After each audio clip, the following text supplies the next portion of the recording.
And then in verse 16, he says that we do not recognize people now according to the flesh. We used to size people up by what they looked like and where their position was in life and whether or not we wanted to connect with them or not. But we don't see people like that anymore.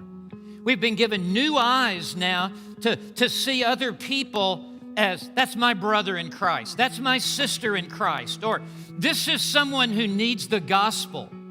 And so we appraise people with a totally different paradigm through which we see. We have spiritual eyes with an eternal perspective to now see.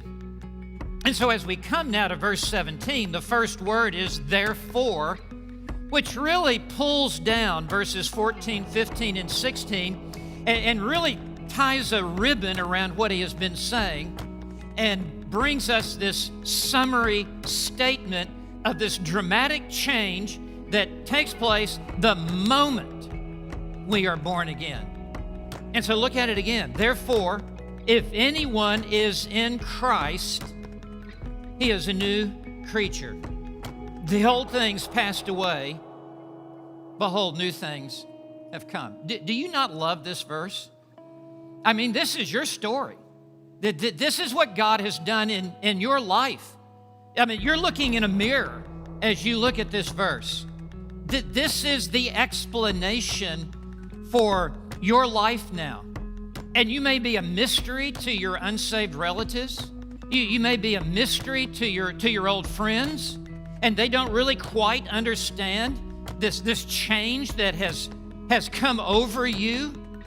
This is a verse that gives us really God's interpretation of your life and why you are so different now from what you once were, okay?